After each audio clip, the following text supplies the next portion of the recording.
kita lihat akhir-akhir ini memang dipertontonkan ke publik carut-marutnya, yaitu soal penegakan hukum. Kita lihat saja belum lama ini terjadi ya, banyak juga kasus korupsi yang terungkap dan disidangkan ya, yang membuat masyarakat tercengah gitu, fantastis nilai ke jumlah yang dikorupkan, jumlah yang merugikan keuangan negara itu kan luar biasa. Gitu.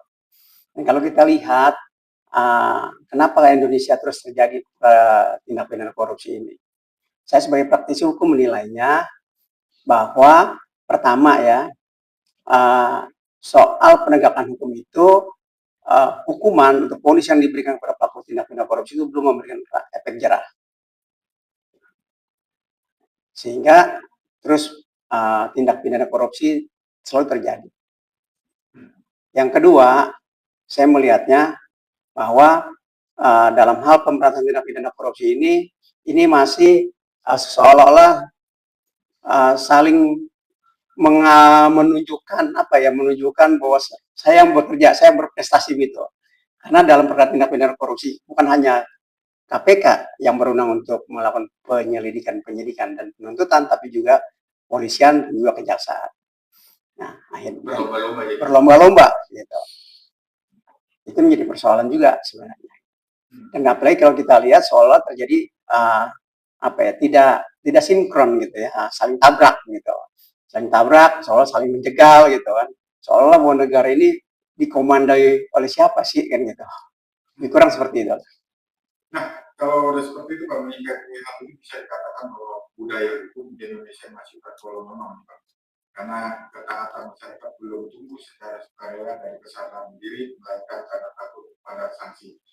Budaya anti korupsi dan nilai kejujuran sudah tidak ada lagi, tambah lagi dengan iman, kepercayaan juga agama pun menjadi taruhannya. Pandangan teroris. Ya, kenapa itu terjadi? Ya menurut pendapat saya kan terjadi pembiaran gitu. Dalam hal kecil lah. Soal budaya korupsi ini kan dari hal kecil, gitu kan, dari hal kecil. Artinya kalau terjadi dugaan tindak pidana korupsi diusut dan diberikan, kemudian divonis, diadili dan diberikan hukuman seberat-beratnya, paling tidak untuk memberikan rasa efek jerah. Nah, kalau kita lihat memang penting sekali bahwa penegakan hukum ini, terutama dalam hal mengedepankan budaya anti korupsi, itu semua tentu saja bukan hanya aparat penegak hukum yang berperan, tapi semua peran masyarakat, peran juga pemuka agama, ya peran juga para pendidik, cendekiawan itu berperan semua. Gitu. Tapi kalau kita lihat ini kan carut-marutnya di negara kita seolah terjadi pembiaran, gitu ya, sehingga menimbulkan kecewaan bagi masyarakat. Ada perkara dugaan tindak pidana korupsi yang tidak tahu lagi rimbanya, didiamkan begitu saja, kan? Nah, dalam persidangan sudah ada juga saksi-saksi atau terdakwa sudah mengungkapkan ya keterlibatan pihak-pihak tertentu, tapi juga tidak pernah diusut, sehingga masyarakat menilai bahwa ini terjadi tebang pilih, oh ini terjadi kriminalisasi, oh ini terjadi dikorbankan tanda kutip. Nah, inilah yang harus dijelaskan kepada publik, gitu, bahwa hukum itu benar-benar tajam, baik ke atas maupun ke bawah, gitu. Nah, kalau itu sudah ditunjukkan dan penegakan hukum memang tidak pandang bulu, hukum sebagai panglima, Indonesia akan menjadi maju. Gitu. Terlebih-lebih bahwa dalam hal perkara-perkara bukan hanya korupsi, mungkin perkara-perkara yang menyangkut kejahatan kemanusiaan, kejahatan-kejahatan yang menjadi ekstra ordinary, itu perlu perhatian khusus, perlu penanganan yang ekstra, juga memberikan sanksi yang seberat-beratnya, sehingga pelaku-pelaku kejahatan ini berpikir untuk melakukan tindak pidana tersebut. Nah, kalau Bang tadi bilang masalah pikiran, karena kan dalam undang-undang sudah tegas mengatakan hukuman mati. Apakah ini pantas untuk dilakukan di kepemimpinan Prabowo supaya masalah korupsi ini tidak terus bertambah dan bertambah? Kalau aturannya di negara Indonesia, ketentuan hukumnya itu sudah sangat lengkap. Semuanya sudah ada, gitu. Cuman artinya niat daripada pelaksana, niat daripada aparatur penegak hukum itu sendiri, gitu. Aturan semua sudah ada kok, sudah baik menurut saya gitu. Tapi kembali lagi, aturan dibuat seindah, sebaik apapun juga, kalau tidak diterapkan, ya akan menjadi sia-sia. Tapi menurut Abang bisa itu untuk dilakukan? Karena sudah Dasar hukumnya sudah ada kok. Kenapa tidak bisa? Sampai hukuman mati kan ada diatur. Ya kan? Itu sudah luar biasa gitu. Artinya ketentuan hukumnya sudah ada gitu. Cuma penerapannya itu yang belum maksimal sehingga menimbulkan kekecewaan, rasa pesimis dalam masyarakat. dan itu bisa dilaksanakan langsung. Ya harusnya bisa. Ketentuan sudah ada kok. Nah, kalau banyak yang menyebut bahwa integritas penegak hukum sebagai pilar utama nih Pak. Namun oknum aparat menyalahgunakan wewenang adalah ancaman besar keadilan. Di sini lihat sudah terjadi degradasi moral di lembaga. Iya, jujur lah ya saya sampaikan ya, kita lihat sekali ini kan kekecewaan dari masyarakat adalah banyak oknum, sudah terlalu banyak oknumnya gitu. Kalau sudah terlalu banyak ini kan jadi apa ya, masyarakat sehingga timbul rasa pesimis bahwa penegakan hukum di Indonesia itu hanya slogan lah gitu. Penegakan hukum itu tidak mungkin berjalan kalau sepanjang aparat penegak hukum itu sendiri tidak ada komitmen, tidak ada kemauan, dalam arti ya memperbaiki dari aparat penegak hukum sendiri gitu. Kita lihat saja itu oknum-oknum aparat penegak hukum yang menyuarakan anti korupsi, malah dia korupsi, ya kan? Ya, yang menyuarakan tentang memberantas kejahatan kemanusiaan, malah dia melakukan seperti itu. Ya, kita lihat banyak juga oknum aparat penegak hukum yang menyuarakan bahwa berantas narkoba, malah dia juga pelakunya, kan seperti itu. Dan kita lihat hukumannya, nggak ada yang hukum mati, kan gitu. Ya, inilah yang menimbulkan rasa kekecewaan terbesar bagi masyarakat. Tapi kalau kita bicara keberanian dan ketegasan dari pimpinan sendiri ya Pak, apakah memang nama katakan memang sudah lengkap semua. Namun kan kalau ini pembiaran apa katakan, sampai kapan kita seperti ini penegasan hukum yang apa katakan tajam ke bawah tumbul ke atas. Ya sepanjang aparat penegak hukum sendiri, sepanjang aparat penegak hukum itu sendiri tidak ada komitmen, tidak ada keberanian, tidak ada niat untuk menegakkan hukum dengan seadil, dengan setegak-tegaknya, ya jangan berharap juga Indonesia akan menjadi negara hukum. Undang-Undang Dasar 1945 sudah tegas mengatur salah satu ayat 3 Indonesia adalah negara hukum. Artinya hukum ditempatkan di atas segala-galanya. Hukum tidak boleh dipakai untuk kepentingan politik. Hukum tidak boleh sebagai pesanan-pesanan untuk mencelakakan atau mengkriminalisasikan orang, kan tidak boleh seperti itu. Tapi yang terjadi kita lihat ya, dilanggar. Banyak juga yang terjadi seperti itu. Ada perkara yang vonisnya akhirnya bebas. Ada juga perkara yang dikasih gerasi atau amnesti oleh presiden. Ini kan menunjukkan carut marutnya penegakan hukum di Indonesia. Nah, kan fenomena yang viral nih Bang, no viral, no justice Bang. Ini menjadi kritik saja terhadap penegakan hukum. Ini membuktikan bahwa budaya hukum masyarakat saat ini pesimis Bang, meyakini bahwa hukum baru akan berjalan dan keadilan baru akan ditegakkan setelah adanya tekanan publik di media sosial. Pandangan Abang sendiri, apakah media sosial itu memang menjadi alat untuk menjerat seseorang atau gimana? Ya, adanya dengan kemajuan teknologi, adanya media sosial ini juga peran daripada rekan-rekan media juga, ini sebenarnya sebagai pengawal konstitusi, pengawal dari penegakan hukum itu sendiri, kan begitu. Kita lihat saja, banyak kasus-kasus yang sudah diviralkan, yang selama ini dipertiaskan, kemudian diviralkan baru diangkat, baru diproses, gitu kan. Artinya bahwa akhirnya masyarakat lebih percaya kepada media sosial daripada aparat penegak hukum sendiri. Ini kan akhirnya apa? Miris gitu. Jangan sampai juga nanti pengadilan melalui media.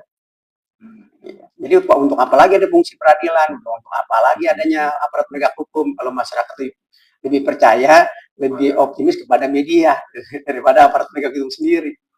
Nah, kalau udah gini Bang, berarti kan gimana kita mau menegakkan hukum ketika budaya hukum kita masih rongsok seperti itu Bang? Banyak orang berkuar reformasi dan penegakan hukum. Tapi kalau mentalitas penegak hukumnya tidak beres, ini selamanya kita tidak akan baik-baik saja. Saya sebagai praktisi hukum selalu optimis gitu. Karena tadi saya sampaikan, instrumennya, peraturannya, undang-undangnya, ketentuannya sudah sempurna. Sudah ada semua mengatur tentang itu. Sampai ancaman terberat pun hukuman mati. Gitu. Tinggal kembali lagi kepada aparat penegak hukum itu sendiri. Mau tidak, serius tidak, berani tidak untuk menjalankan ketentuan yang sudah diundangkan itu. Kalau tidak ada niat, kemudian tebang pilih, ada keraguan-raguan, ada kekhawatiran, Jadi sampai kapanpun nggak. kapanpun ya tidak akan bisa selesai persoalan penegakan hukum di Indonesia. Berarti dituntut keberanian penegak hukum untuk mengambil ketegasan Ya. dalam menjerat para korupsi. Ya, betul. Intinya adalah undang-undang yang sudah dibuat begitu sempurna, sudah baik, jangan sebatas slogan. Ditegakkan, dijalankan. Justru yang paling banyak melanggar aturan itu, mohon maaf ini ya, aparat penegak hukum itu sendiri. Ya. Dalam hal kecil loh, kita bicara tentang budaya korupsi, dalam hal kecil aja kita lihat, gitu kan? Lihat itu trotoar di pinggir jalan, yang dibangun dari uang negara, yang luar biasa besarnya.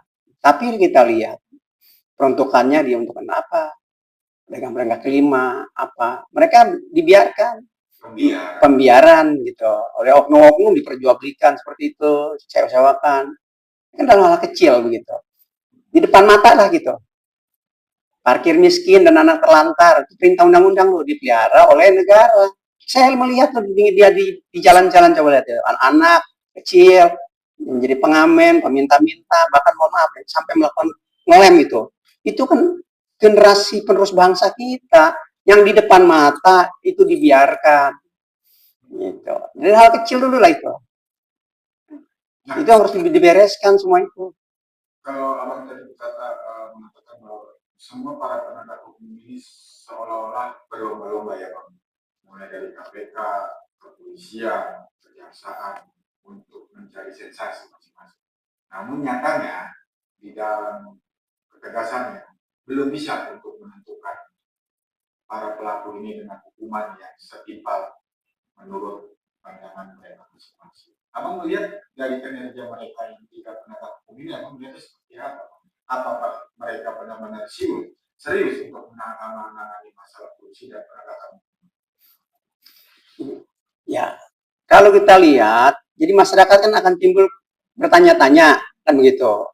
Kalau aparat penegak hukum ini saling seolah menunjukkan jalan sendiri-sendiri, bahkan saling bertabrakan, menunjukkan show-nya kepada masyarakat, seolah saling cakar-mencakar, ya kan, saling menjatuhkan. Lalu siapa pemimpin bangsa ini? Tidak ada garis lurus searah mau dibawa kemana, maksudnya soal penegakan hukum ini. Nah, harusnya jelaskan kepada publik. Sehingga publik, masyarakat tidak menduga-duga, tidak beropini masing-masing.